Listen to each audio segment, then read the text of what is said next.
Welcome. Distinguished guests, mayor, professors, all my colleagues and students, live here and online, I'm really very glad you're here with us on this opening of the academic year 2022-2023. On this beautiful and warm day, and it has been an unusually hot summer this year. Heat waves have caused wheat harvests in India to fail, contributing to already high grain prices. And severe droughts worldwide have caused severe problems.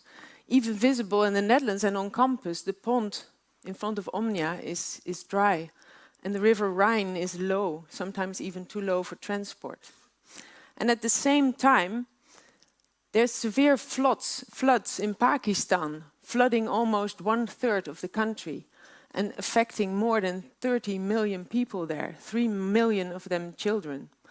And although droughts and floods are of all times, their frequency is not. Surplus of nitrogen causes serious problems to nature in the Netherlands and causes unhealthy particulate matter in the air we breathe. Humanity is pushing the limits of our planet. In 2009, a group of scientists published a paper in which they described 9 limits of our boundary of our planet that are in danger of being breached. 3 of them concern our atmosphere. CO2 levels that are rising, inducing climate change, ozone depletion, and aerosol pollution.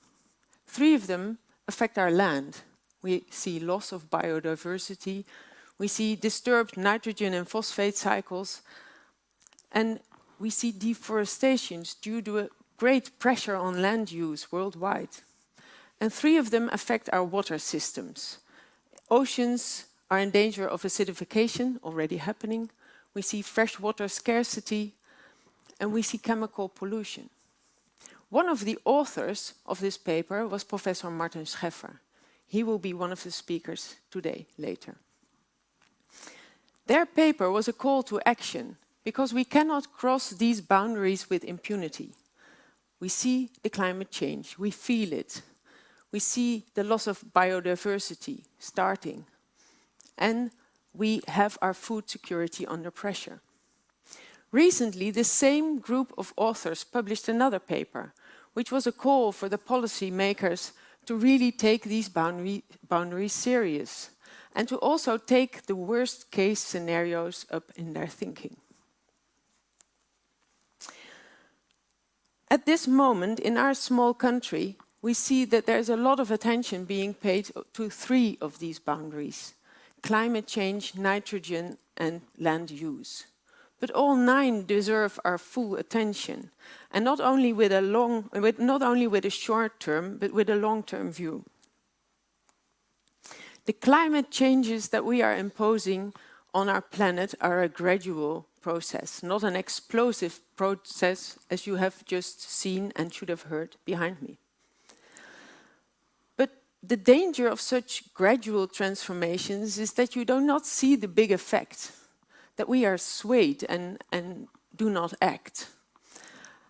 These type of transformations are beautifully portrayed by Tone Bjørndal in a triptych of videos, 2 of which will be shown today. One of them behind me now. But why am I talking about such a gloomy subject on such a festive day, marking the opening of the academic year? Well, that is because it's a very urgent matter, and because I care, and because I know many of you will care. And I certainly know that our students do care. They are worried. And as an educational institution, we have the honor of educating thousands of talented people, 10,000s of talented people who will go into the world. And we have the responsibility to provide them with the knowledge and the skills to take up this challenge. But we are not an educational institute alone. We are also a research institute where we provide the knowledge, we generate the knowledge, the technology and the scenarios which we share through education and publication. We share with the government policy advice. We share with our partners in industry to be applied. And we also share in a public debate. And of course, Wageningen is about so much more than the topics you will hear about today. There's excellent research on health, on well-being, on microbiology, on the fair distribution of what we have. But everything in our lives in the start depends on Mother Earth, and that's why we will focus on her today. We will look at what is needed and what is possible, and we will show how we can and we will make a difference. Because every educated human being knows that to reduce climate change, we will have to reduce the emission of greenhouse gases. And to reduce this emission of greenhouse gas, we will in turn have to stop using fossil fuels. But not enough human beings know, and not enough policymakers know, that the worldwide food systems can make a huge contribution to solving this problem. Because 1/3 of all greenhouse gas emissions are related to our worldwide food systems. So there's a huge potential for change. Two major transitions that can make this happen, this solving the problem, are on the one hand combating of food waste, because currently 1/3 of the food we produce does not end up on our plates, not in our mouths. And the other one is to make the transition to a more plant-based diet.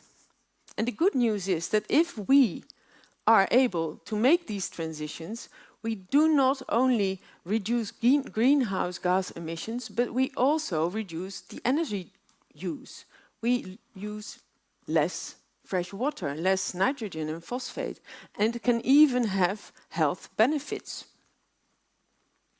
And when we learn how to use our land and seas wisely, as efficiently as possible, so that we leave as much space possible for nature, where we can capture CO2 and where biodiversity can thrive, then we protect our planet for the next generations. But we will have to change our way of living. At WUR, we are exploring the potential of nature to improve the quality of our life. But increasingly, we will have to explore the potential of nature to protect the quality of our lives. And everything that we know, that we teach, and that we research here is crucial to contributing to that mission. But how are we going to get forward from here? What is needed and what is already happening? That will be the focus of today. Clearly, new solutions are necessary.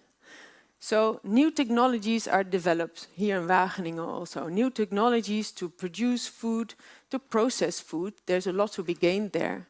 To reuse and purify water, and new solutions for fossil-free materials. But new technology alone is not enough. We will have to provide policymakers and society with knowledge and scenarios to make these transitions possible. And we will have to show what the trade-offs are and how to balance them. We will have to build up and share knowledge with businesses and consumers to make them change their behavior and their systems, their earning systems, and to get to different food chains. Because to really make the difference that is needed, we will have to bring all knowledge together, and we will have to decide what is possible and what is no longer possible. We will have to outline perspectives and to provide the new generations with the skills and the knowledge to get started. Today, 3 researchers from Wageningen will talk about this theme and show what they are doing in this area. They will be talking about primary agriculture, the social aspects of food systems. They will talk about the driving transitions, the driving forces behind transitions and ecology.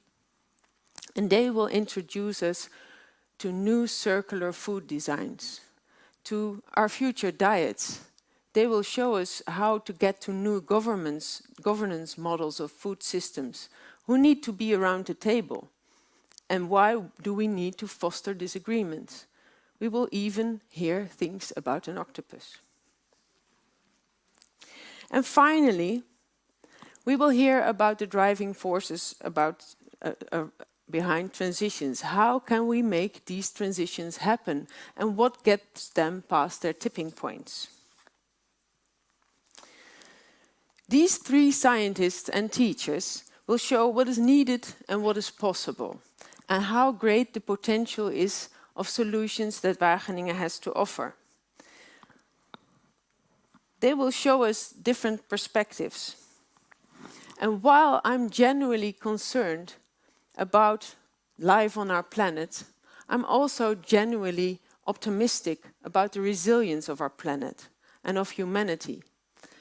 And I am convinced that after hearing these three speakers today, you will share some of my optimism.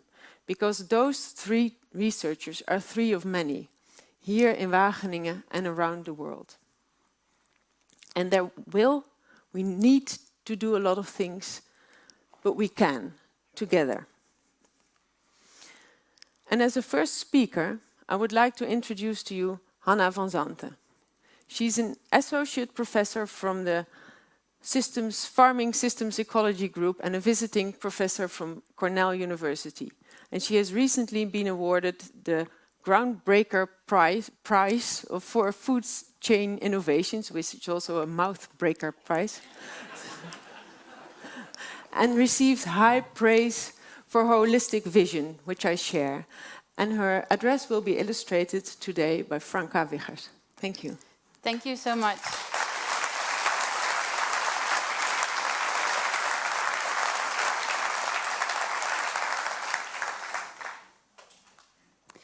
It's a great honor to be here today. It is my aim to redesign today's linear food system towards a circular food system that produces enough healthy food for a growing population while respecting the boundaries of our planet. This aim mirrors my intrinsic value, my passion to contribute to a sustainable future. We all know that today's food system faces many challenges. And we have seen, or we actually still see, how vulnerable the system is. The COVID-19 pandemic, political conflicts, resource depletion, biodiversity loss, and the threat and consequences of climate change are challenging the sustainability of our food system, while the global population continues to grow. Honestly, yes, it sometimes depresses me, as I want my children, actually all children, to have a bright future, to enjoy the biodiversity around us. But in general, I'm optimistic. Why? Because our research shows that we can redesign today's food system, even without using new technologies. With the Circular Food Systems team, the CFOS team, we are redesigning the food system as such, that we can face those different challenges. And we do this in collaboration with many people around the world. Those different redesigns are based on the circularity principles which we developed over the last decade. And the first circularity principle is to respect the boundaries of our planet. In terms of, for example, land use, greenhouse gas emissions and biodiversity. And we can do this in many different ways. For example, by making sure that we fish at a natural equilibrium, that we halt the use of finite resources, that we improve soil health and enhance biodiversity, as we need biodiversity for future food production. Those are just some examples on how to respect the boundaries of our planet. The second principle is to make sure that we produce enough healthy food for everyone. And with this I mean, for example, producing the nutrients that we need on a daily basis, in terms of protein or vitamin B12, for example. But it also means that we consume the right foods. So not too much processed red meat, not too much sugar, and enough vegetables. We can do this respecting the boundaries of our planet and making sure that we produce enough healthy food for everyone by first of all avoiding waste. And with waste, I mean, for example, food waste. But it also implies that we need to stop overconsumption. Only consume what we really need. And this also implies that we need to produce those foods that are actually contributing to a healthy diet, in such a way that we produce no waste. If we cannot avoid waste, we should use it in the most efficient way. We can use organic waste, for example, as a fertilizer or as a feed for our animals. If we use it as feed for our animals, we avoid feed-food competition. And this is important because feed-food competition now actually results in the fact that we are actually feeding our animals with a lot of products that we can consume ourselves too. And this directly impacts global food security and the environment. We can furthermore feed our animals with biomass from marginal lands. Think about ruminants that are grazing on soils where we cannot produce food for human food consumption directly. In this way, animals can still play an important role in future food systems. To assess the potential towards a circular food system, we developed over the last years the circular food system model, the CFOS model. And our very first results are very promising. If we redesign the European food system towards a circular European food system, we can reduce agricultural land use with around 1/3. And we can reduce greenhouse gas emissions with around 50%, to around 340 kilos of CO2 equivalent per person per year, which is far below the boundary provided by Willett et al., which is 500 kilos of CO2 equivalents per person per year. So what do we need to actually get to such a circular European food system? For this, we need both consumption and production changes. Let me start with the consumption changes that are needed. The main message is simple. We need to consume less. Overall protein supply needs to be reduced with around 20%. And this reduction mainly comes from animal products, grains and tubers. Animal products need to be reduced with around 50%, and this mainly comes from red processed meat and chicken meat. So, how will this circular healthy diet actually relate to our current diet? Here in red you can see our current diet, and in green the circular healthy one. You can clearly see the reduction in animal products, grains and tubers. But you can also see an increase in the consumption of legumes and vegetables. If we would consume such a circular healthy diet, we would get all the nutrients that we need on a daily basis. And we would also consume those foods that will help us to reduce the risk for several diseases. Besides consumption changes, we also need production changes. Our results show that if we redesign the European agricultural food system towards a circular food system, that this implies a reduction in the use of grasslands, which provides the potential to enhance biodiversity. Cropland, so arable land on the other hand, largely remains in use. We do, however, see a difference in the crops that are cultivated. Less grains and less sugar beets, for example. More soybeans, beans, chickpeas, lentils, green and red vegetables and fruits. Besides changes in crop production systems, we also need changes in the animal production systems. Overall, we see a reduction in the animal numbers. And this reduction mainly comes from beef cattle and pigs. we also see an increase in the numbers of fish. We also see that we are feeding our animals with more products that we cannot or do not want to consume ourselves, so we are avoiding feed-food competition. And we see that animals still play an important role in providing some of the essential nutrients, especially vitamin B12 and some of the fatty acids. I realize that this redesign is rather radical, but it builds on all things that we can do today.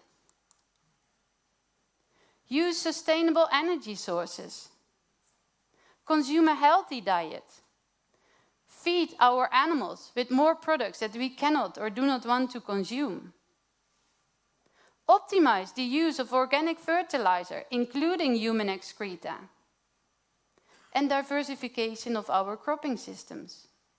All things that we can do today and that will help us to set us towards respecting the planetary boundaries. With the CFOS team, we are furthermore extending the European food systems model towards a global model, as we need global models to understand the interconnections within the food system, to avoid trade-offs and to look for synergies. As often we see that farm and regional models actually come with solutions that result in trade-offs somewhere else. But we also really need those farm and those regional models, as they provide us with tailor-made solutions that fit social and demographic circumstances. Combining local with global models allows us, therefore, to redesign the food system as such that we redesign the food system as such that we can actually respect the planetary boundaries by implementing local solutions. We are furthermore extending the model to other environmental impacts, such as biodiversity. The work that we are doing helps us to understand the complexity of the food system. And it helps us to set current biomass use on a path towards respecting human and planetary health. And although the redesigns that we developed are promising, I actually would like to make those redesigns together with you. Because I can think of 1 million potential redesigns, but if no one feels the ownership, nothing will in fact change. What do we prioritize, for example? Greenhouse gas emissions? Biodiversity, or food security? Those are questions that we need to answer together. We are therefore also translating the model into a kind of game. And I hope that this game allows us to actually co-create, to co-design the food system together. I hope it provides stakeholders around the world with a better understanding of the food system complexity, of the actions that need to be taken now. And I hope it provides a scientist with a better understanding of what is actually hindering this transition. What do we need in order to make this redesign a reality? What do we need in order to respect human and planetary health? Let us answer those questions together. Let us work together. And let's do it now. Thank you.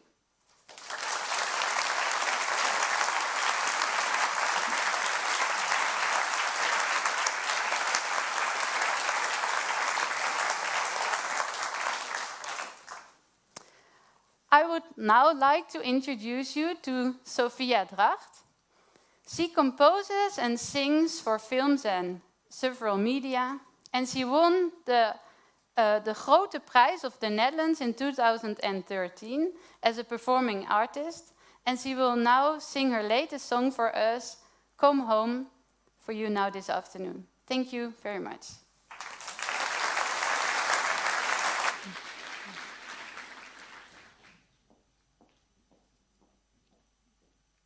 I don't always get a chance to say whenever life gets in the way that hearing your words is all I need to get myself going. Remember when I was chasing the time you told me when I get older said I'd find my peace of mind. I'm breathing the coldest hours, keeping my head up high for you to come home, come home, come home.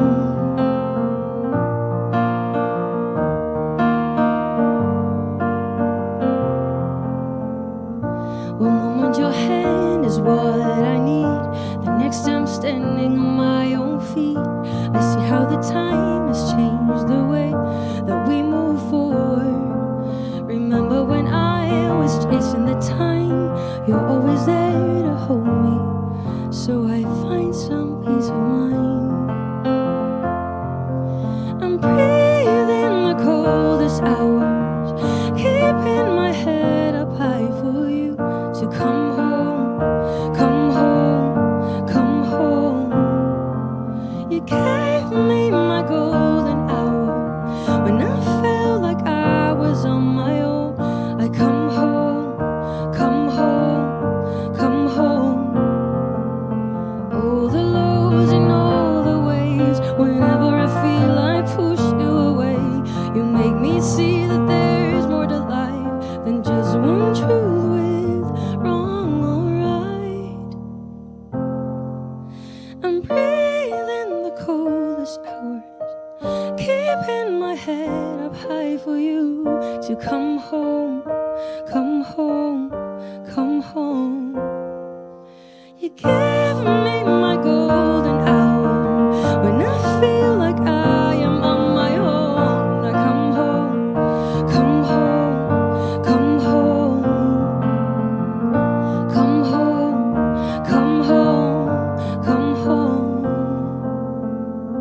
come home, come home, come home.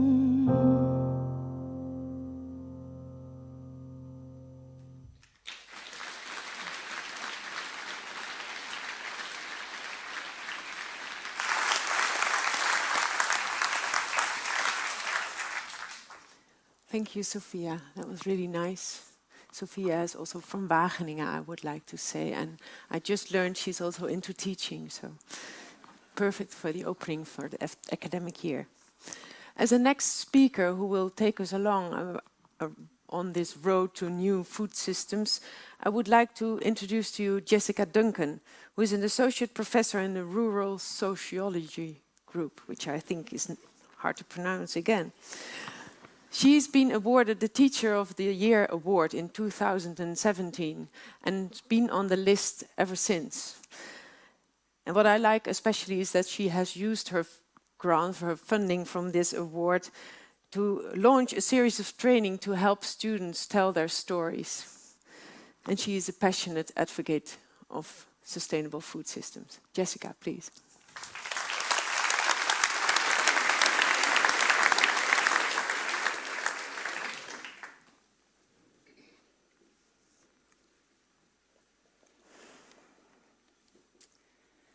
The need for radical social ecological transformation is undeniable.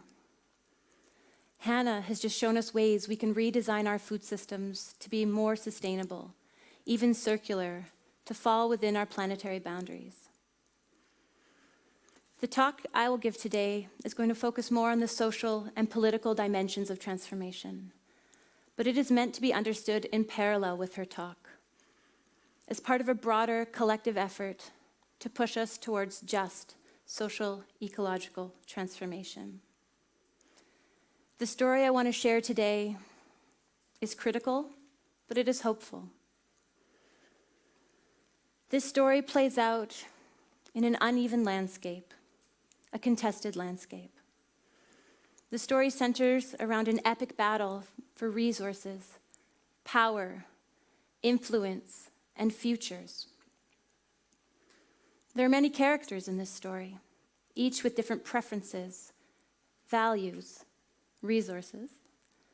But when we get to know them, we find out that their vision for the future, they're not so distinct. Where they differ is in the various pathways and solutions they imagine to get us there. So will they work together to get the future they want? Or will some win while others get left behind?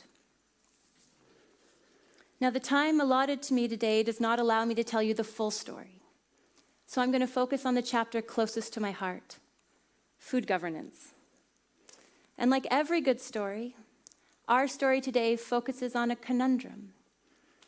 Governance has been key to contributing to the urgencies we face, and yet we need governance to get us out of this mess.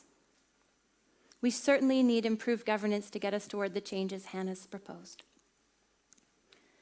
The challenge for the characters in our story is that they cannot rely on the same logics and ideas that created our inequitable food systems to fix them. And not to spoil the end of our story, but innovation is needed and plurality is demanded here. But if we do this right, if we manage deep, radical diversity, then we are also certain to experience enhanced disagreement. And not only value disagreements, but important for us here today, knowledge disagreements. And rather than avoid these or try and cover them up, my work points to how governance for transformation needs to make these visible and make space for these disagreements. And rather than enhancing polarization, governance processes that acknowledge difference and contestation actually reduce polarization. Because it's when people feel unheard, unseen, left out, that they tend towards the margins. So let us turn to our chapter. What does it mean to govern a food system? And I know there's food governance scholars in this room, and so they'll give you many definitions. But the broad one I'll provide you with today is that governance broadly refers to the institutions, the norms, the rules, the social relations that we use to manage our society. It can be really helpful to think of governance in terms of architecture. Societal actors construct this architecture to manage our food systems. This architecture is therefore the framework that holds our societies together, always present but rarely noticed until something goes wrong. Now you'll notice that our governance architecture here is fragmented. It doesn't join up. People are working in isolation. We have people working on agriculture who aren't talking enough with people working on trade and finance, who in turn aren't working closely enough with ecologists, and certainly not enough with our health experts. And this leads to confusing and contradictory policies. A very common one that we might know about is that our marine ecologists are asking us to reduce fishing of certain stocks, while our nutritionists are pushing for us to eat more fish. And what's more is that within this architecture, spaces where key decisions are made are limited to a select few. So my research focuses on the politics that surrounds the governance of food systems and mechanisms for participation. In this way, my work focuses not only on who has a seat at the table, but who made the invite list, who set the menu, and who arranged the seating. Across the literature and in practice, there's really broad agreement on the importance of participation.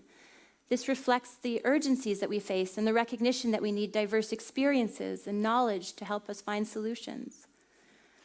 It reflects perceived legitimacy of these processes.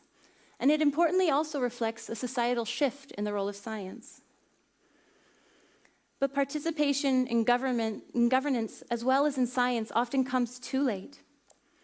Mechanisms for participation are poorly designed and fail to take into account relations of power, evoking an all-affected principle without actually questioning who can be there to participate.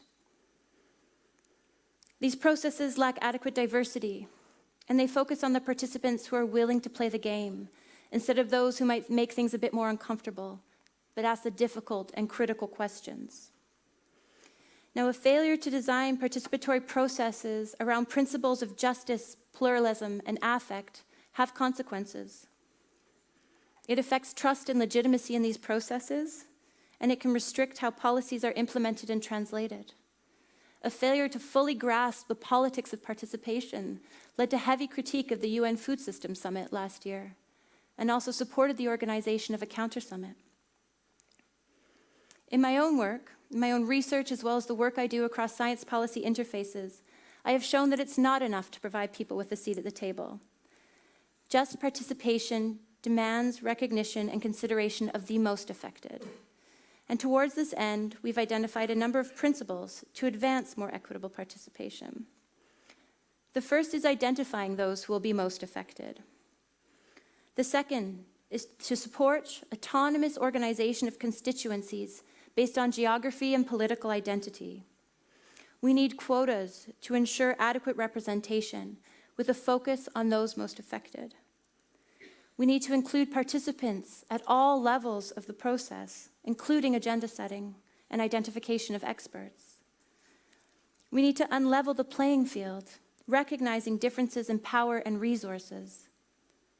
We need clear rules for participation, ensuring collective agreement around them and enforcing them. We need to ensure clear, accountable roles for governments, as governments are the primary duty bearers of human rights and the most legitimate and accountable actors for pushing forward structural change. And we need to make room and space for deep disagreement. Now, this last point makes people uncomfortable, but plurality demands recognizing disagreement. And these disagreements are frustrating. They are time-consuming, and we don't like them. Research from the United States shows that we would rather talk to a stranger who shares our political beliefs than a friend who doesn't. And in science, we're no better. Science policy interactions are assessed as effective when knowledge production and knowledge use share a single problem frame. This failure to make space for disagreement in governance and in science serves to reinforce status quo, limit creativity and critique, and thus restrict transformative potential. Transformative change demands novel ideas that push the status quo, and these are not advanced without friction. But that does not make them a hindrance. We are often told to aim for consensus and to find common ground, but when it comes to politics and governance, especially of our food systems, there are values and issues on which we will never find consensus. To push that vision forward, to push for consensus, is again to reinforce the status quo, privileging those with more resources. And it keeps us from addressing those sticky, wicked problems that are often underlying the key challenges we aim to address. On the bright side, disagreements are key to identifying transformative and inclusive pathways.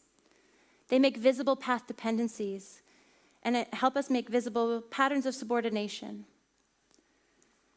Disagreements can be transformative when actors experience a change in their role perception and when changes among actors' power relations are induced.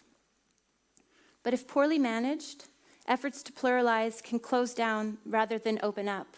So maybe the deep irony is we need to first find agreement on how to disagree. We're here at the opening of the academic year with a new president, and many of us here are scientists, scholars, and educators. So what is our role in this story? How can our work feed good governance to stay within the safe and just operating space of our planet?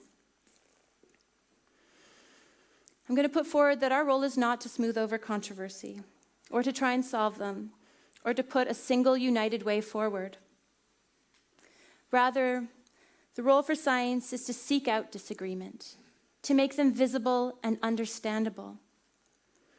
Our role is to be open, to stay humble in the face of disagreement.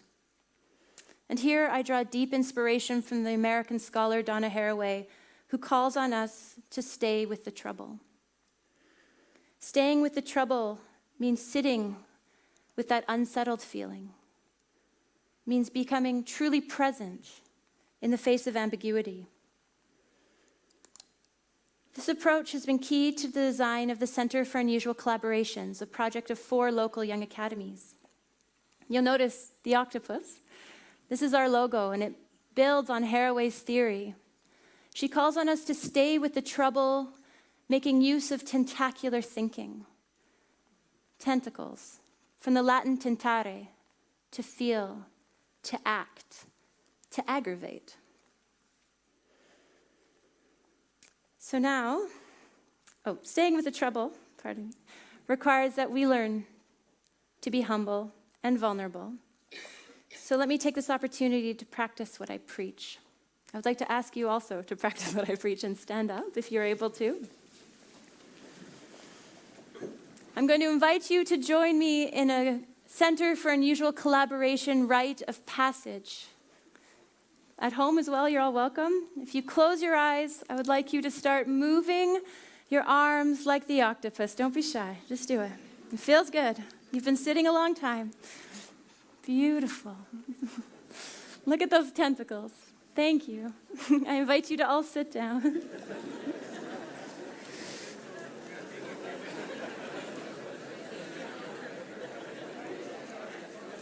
So, if, as you all were, if you were willing to be vulnerable, perhaps look and feel a little foolish and to step outside of your comfort zone, then perhaps you are well positioned to engage in the novel forms of collaboration that can advance food system transformations. This work is difficult, but it is meaningful, and honestly, it's often a lot of fun, leading to what we at the center are calling collateral happiness. So we're coming to the end of our story, the end of this chapter. Our story takes place in uncertain times, and it's centered around a conundrum, a governance conundrum. And this governance system is fragmented. It's not lined up. But better models of governance are needed to secure diverse participation and to manage disagreement in equitable and productive ways. And I know that WER is well positioned to lead here on this challenge. And we need this more than ever.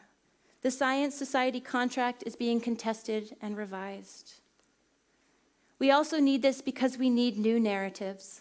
We need new stories to support more equitable and impactful governance arrangements for the future of our food systems and our planet. They are what policymakers need, and they are what our students demand. Finally, like Hannah, I recognize that changing how we govern the food system is a complex endeavor and certain to come with several trade-offs. These can make us nervous, uncomfortable. That feeling, that means we still care, and that is where the hope is. So I hope that together we can get comfortable with being uncomfortable if we truly want transformation. Thank you.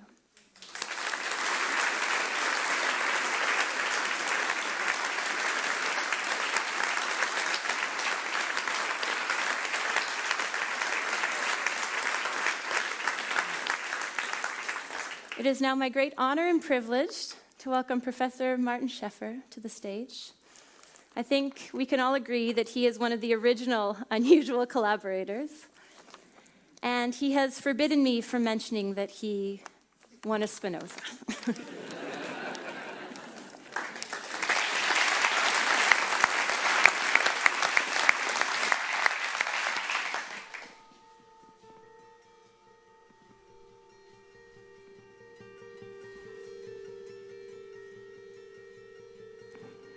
We live in dazzling times. So much is happening, and at the same time, too little is happening. The earth keeps warming, nature keeps losing ground, and we can't seem to stop it. We all know there is just too much bullshit, too much greenwashing, too much we-washing. We need true, real change, and we need it fast. But is that possible at all? Over the past years, we've seen a global financial crisis, a pandemic, a war, floods, droughts, heat waves. But time and time again, turbulence fades away, and life settles in its old tracks, soothing in a way. doesn't have to be that way. We know that societies don't always go back to business as usual. Big transformations have happened in the past. So how did they do it? Can we learn anything from that? Sometimes it seems easy.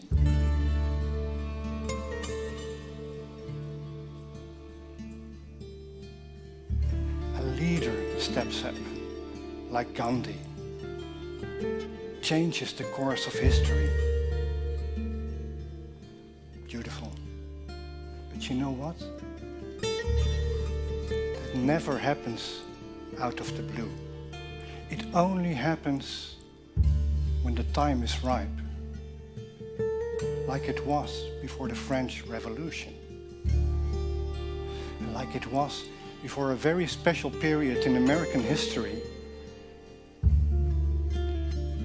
the Progressive Epoch. Have you heard of that? By the end of the 19th century, industrialization had left a few people in the US very, very rich, but the vast majority in pretty bad conditions, working under poor conditions in a country that was getting increasingly polluted. And it looked like as if there was no way out, because the politicians were corrupt and bought by the small, rich clique. But there was a way out. A groundswell of social change. That's how it started. People started sharing views of what was really wrong and how they wanted the future to look like. And those views were so broadly shared in society that the three candidates for president all shared basically the same program. Change had become an accident in waiting. From that point on, they got a good tax system for redistributing wealth, environmental laws, regulations against corruption. The Americans reinvented their society. So what's the lesson? For me, the lesson is that it isn't about leadership. It isn't about leaders. It's about the slow change in values, in worldviews. The slow change that in the end makes transformation an accident in waiting. Surprising, because when you look at the status quo, it tends to look so solid that you think change will never happen. But that impression can be wrong. After all, some decades ago we never thought that smoking would disappear from public places, one country after the other. Landslides can happen when you least expect them. So what about now? What about now? We're talking about serious things that need to change, big change. Can we do that? I don't know. I bought an electric car. Does that help? Does it help to recycle our plastic? Does it help that we find better ways to clean the water, to produce crops and meat? Of course, it's all positive. It's all making a difference. But it's just going so slowly. And in the meantime, the planet keeps warming. Nature keeps losing ground. I agree that things look gloomier like every day. But don't you think that change is in the air too? I think it is. Of course, change doesn't necessarily go into the right direction. tension, disagreement is the basis for change. But where does it lead? There are, of course, incentives for politicians to grasp eco-fascist narratives. Just close the border and we'll have our beautiful little green spot forever. There are incentives for companies to block change. But at the same time, companies and politicians can also be powerful actors of change in the right direction, of positive change. So what does it take? What does it take to change the tide? In the end, the thing that really matters is just the way we see the world, our values. And all those little things we do, like buy a vegan burger, go by bike, they're all sending a small signal that, I care. And all those little signals are giving tiny pushes to the cloud of values that shapes our worldview. And in the end, that may matter more than the actual effect of recycling my plastic. That's what it is about, I think. All those little things allow society to shuffle very gradually towards a tipping point. I said the word, a tipping point where change becomes self-reinforcing, when it becomes sweeping.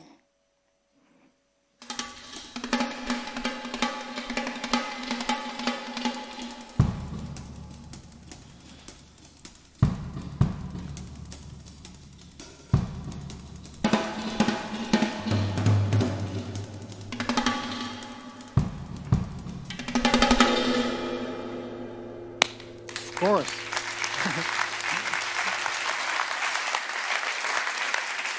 Thank you.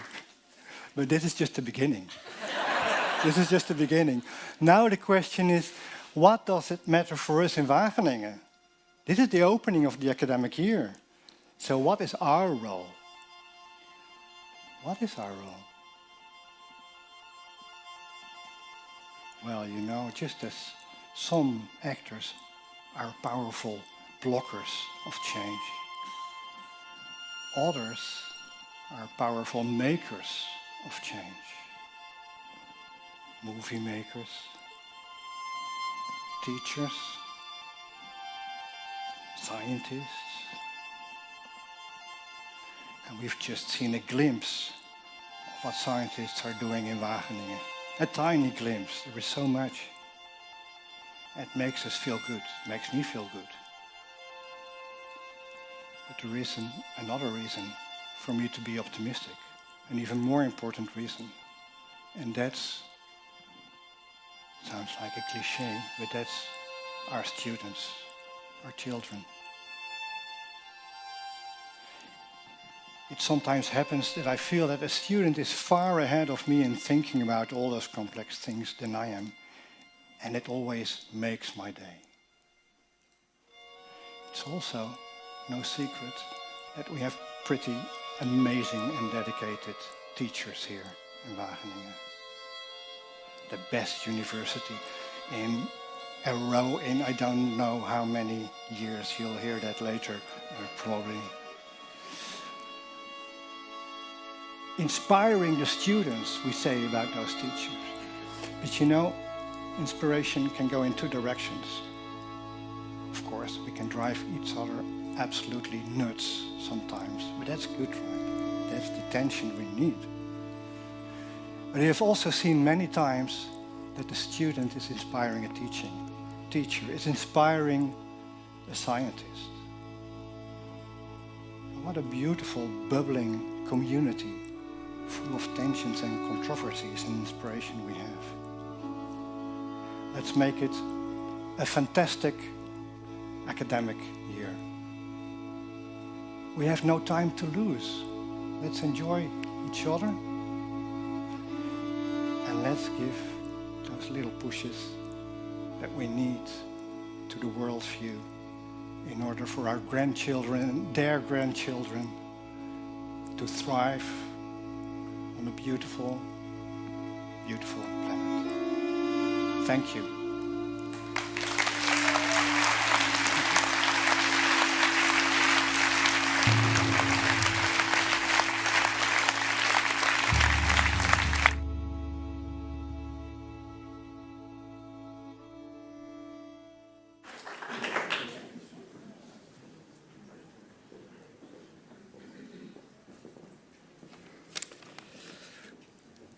Highly esteemed colleagues, dear audience. Many of you know that when the rector is standing there, we are almost done. But we're not. We just heard it. We're just beginning. Our academic year is beginning, but also our work is beginning for solving these many interrelated crises. And indeed, we have a special role there to play, not we only as scientists, as a university, but also our students. And indeed, the order can be quite different than we normally say, not staff and students, but students and staff maybe. We have to work on these crises, but let's also not forget there's also something to be done internally. And that is also what I want to refer to in these last few words. Social safety is at the moment at stake in many organizations, and also in our organization. Social safety has anything to do with, of course, culture, our culture. How do we behave against each other? How do we relate to others? What is our language? It has also everything to do with the structures and the systems we have in our organization, and it has everything to do with the procedures. Our academy has written a very nice report recently on social safeties in academic institutions, and we also picked that up as an organization, Wageningen University and Research, and we will use that report by starting also to have a theater play for all the staff members and also for students turning out where these kind of issues are put forward and which are a starting point for conversations on how do we make our organization socially safe. Let's also mention a few of the more optimistic things, because we just heard, we have to be also optimistic. We've seen the budget of the new coalition government, and quite a substantial amount of money is coming in our direction, both to the university as well as to our research institutes. And of course, that money helps us also to reduce work pressure. That goes into sector plans, into starting grants for junior positions, as well as to infrastructure, also for Wageningen research. That's a positive side, I think. What we also try to conclude, and now I speak especially also to our Dean of Education sitting there, our recognition and rewards program. Many of you know that we are already working for more than a year on our recognition and rewards program. A new way at looking at how can we recognize our talent and how can we reward them in a new way, in a 2.0 way. That discussion will also finish this year and will come up with a new way of recognizing and rewarding our staff. Of course, that is not done in a top-down way, and I invite you all to really participate in this last half year where we discuss new system of recognition and reward. And finally, also, what we will see this year is a new lustrum. Our anniversary, 105 years old. So many of you will remember that we celebrated our centennial only just 5 years, almost 5 years ago, of course. That's logical. But from our Dies Natalis, the 9th of March onward, we will also have festive activities to celebrate that we are an organization which is not only excellent indeed, and I'm a little bit disappointed, Marten Scheffer, that you didn't know how many years we are already. I'll tell you later. But that we are also one of the middle-aged institutions in the Netherlands for academic training and research. So having said that, and on behalf of the Executive Board and also the General Directors, I would like to open the academic year, and I would like to invite you all for what is normally there, of course, drinks. Thank you very much for your attention, and have a wonderful academic year fighting all these crises which are being shown to us, but which we also have the tools to fight them. Thank you very much.